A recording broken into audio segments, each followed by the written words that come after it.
achievement we're all capable of doing extraordinary things. I really have difficulty wanting to label somebody as this will be a high achiever, this won't be, because I found that that's like labeling people and putting them in a box. My experience is that human beings, because they have a set of priorities, a set of values, things that are most important, least important in their life that they live their life by, anytime an individual sets a goal or an intention that is aligned and congruent with what they value most, they have a higher probability of achievement.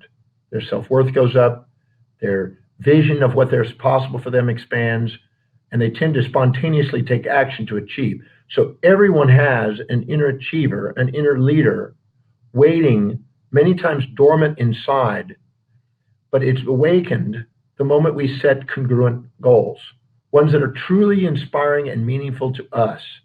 Because in our highest value, we spontaneously are inspired to act within, and we persevere and we don't stop, we just keep going and we don't give up on our goals.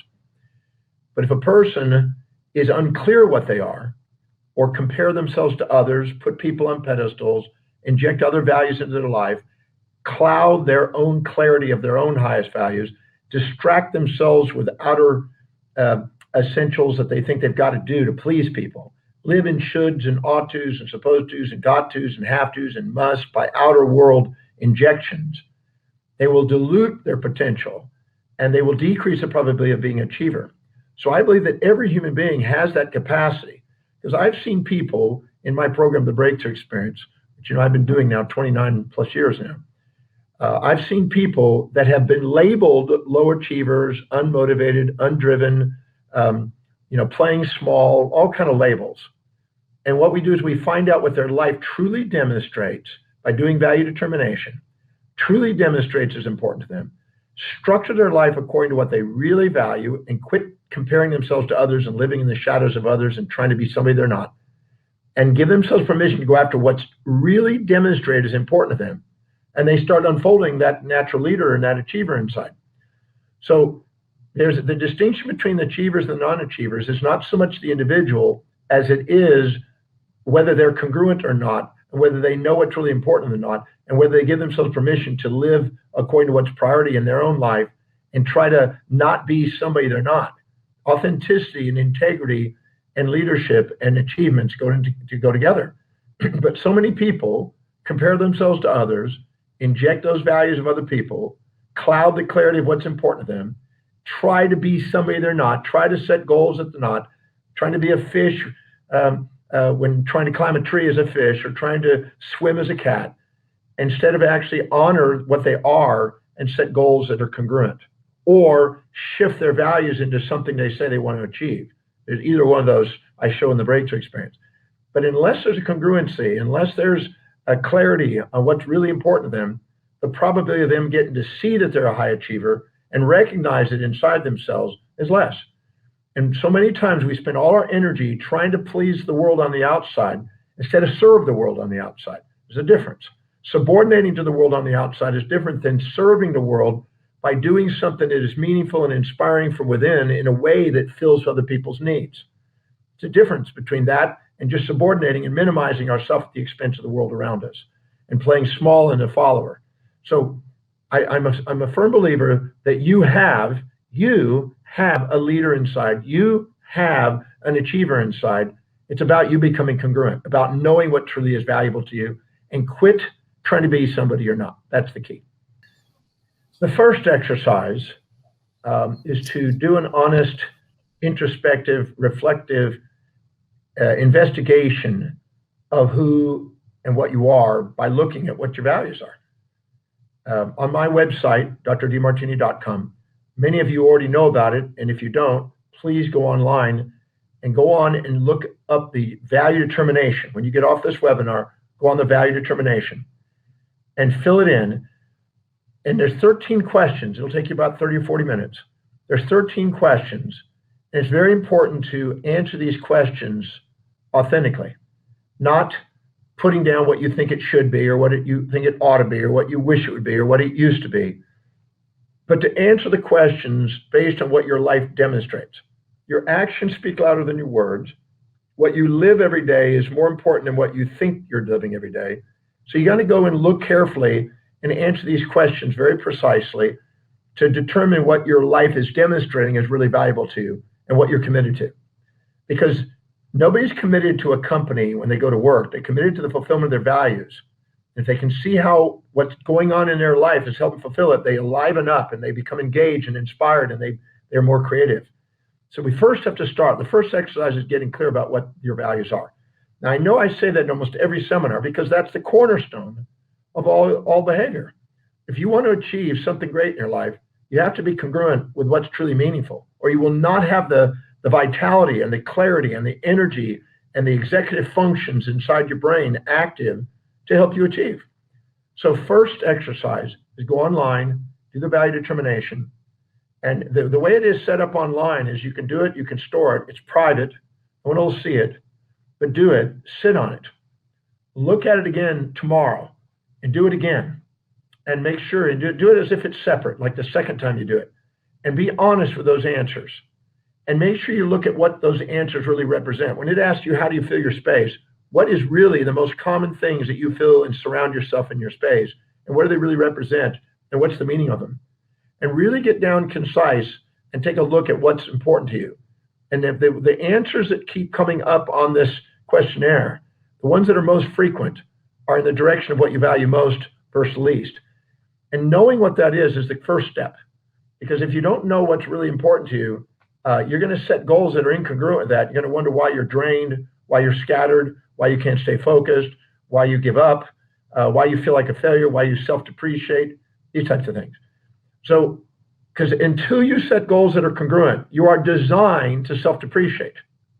And that's not how to live your life in a self-depreciated mode, but that's what's going to happen if you don't set objectives that are aligned and congruent with what you value most. So first, determine what you value. Once that's been established, and I would encourage you to do it 1, 2, or 3 times and look at it. And then from now on, every quarter, go online and do that again and store it and look at the volatilities of it and look at the changes in it and look at what's the common threads in it. It'll give you a real clear idea if you honestly answer it, putting in what you wish it would be. Do not put in your fantasies or the ideologies of the people around you, the peer pressure, the religious guidance you've had, the authorities you've had. Just be honest with your life. Go and look at your life objectively. That tells you what's important. I have people in the breakthrough experience every weekend that say, I don't know what my purpose is in life, which is an expression of your highest value.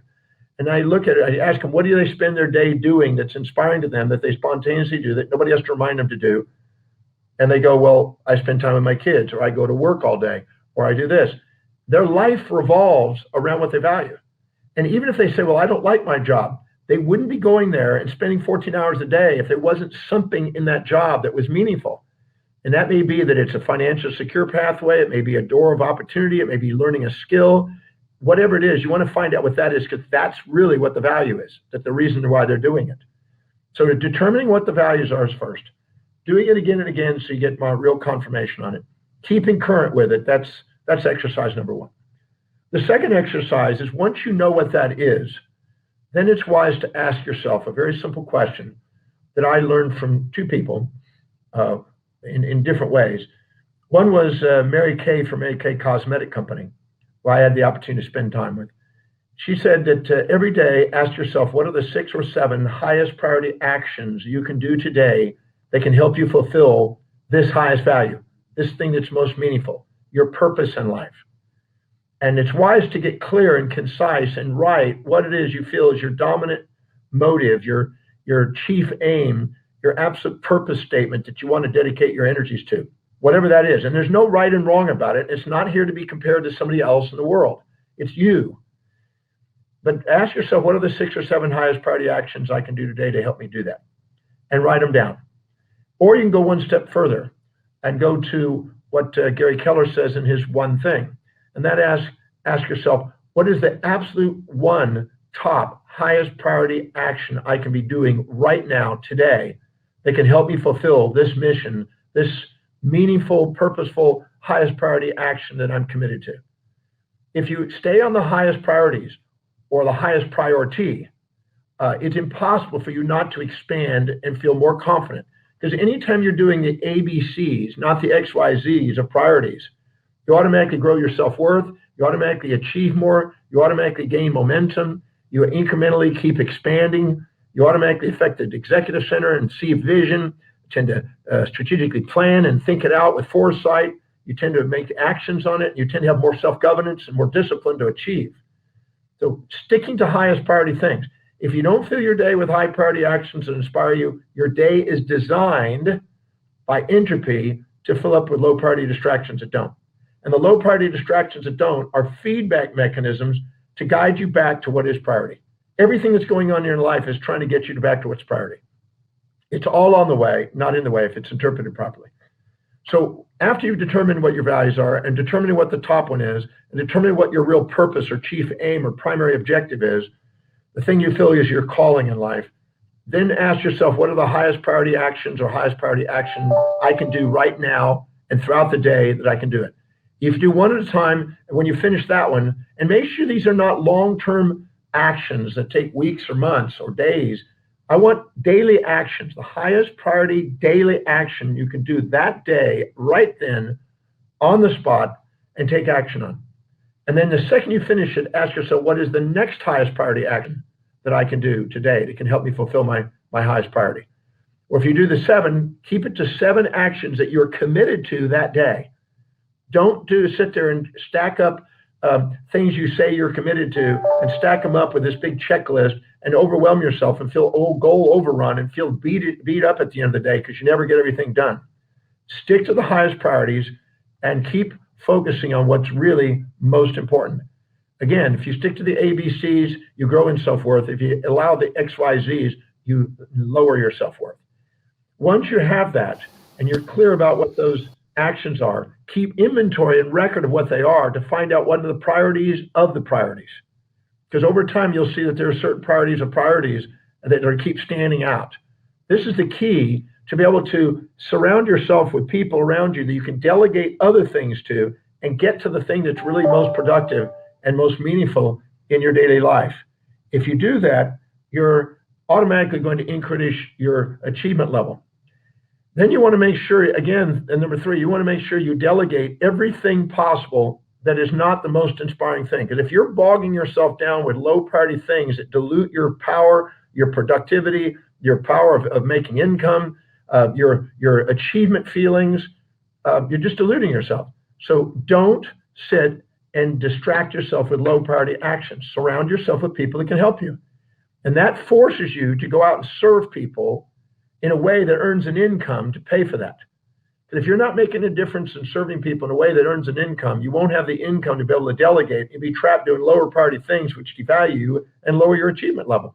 Achievement is done automatically the way the universe is beautifully set up through other people. Helping them get what they want helps you get what you want. And it helps the economy by engaging people and delegating things to other people so they can get inspired to do what they love doing. And don't surround yourself with people that don't want to do the things you want to delegate, or you'll end up micromanaging them, distracting yourself, and having to go back to do the lower priority things. Stick to the people, find them. You may have to go through a few people till you find them, but surround yourself with people that would absolutely love to do the things that need to be done, but are not by you. There are things that are lower on priority to you, but higher priority to them, and that so you can get on with the things that are most meaningful, productive, profitable, fulfilling, achieving, and you can sit down at the end of the day, you can be thankful. Because when you're grateful, you get more to be grateful for. The next thing is to metric it and make sure that you're getting feedback on a daily basis on what you're doing so you can get the feedback and make sure you refine it. Because anytime if you're in a competitive world, you're going to have to be more effective and efficient than people doing those things. So stick to the priorities and do it effectively and metric it and document what you're doing to keep refining it to make sure it's more effective and efficient. I tell people in the breakthrough experience, and I go over these 5 things.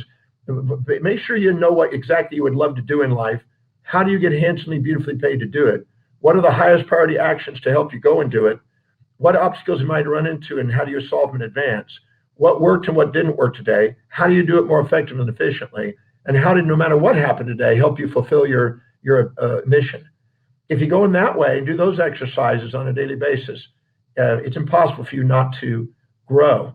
And so if you want to achieve, it takes prioritization to achieve and being clear about what it is you're doing. Your vitality in life is directly proportionate to the vividness of your vision, and your vision becomes clearer to the degree that you're congruent with your highest value. You can literally feel and sense the executive center of the brain, the forebrain, come online the second you're congruent. You'll feel lighter, you'll feel more released, you'll feel inspired, you'll spontaneously want to act, you won't need motivation. In fact, if you need motivation, you're doing lower priority things, but you'll automatically feel like you're doing your calling. So those are the exercises that I would initiate right off the bat. They're the formula for all the great achievers. Thank you for joining me for this presentation today. If you found value out of the presentation, please go below and please share your comments. We certainly appreciate that feedback. And be sure to subscribe and hit the notification icons. That way I can bring more content to you and share more to help you maximize your life. I look forward to our next presentation. Thank you so much for joining.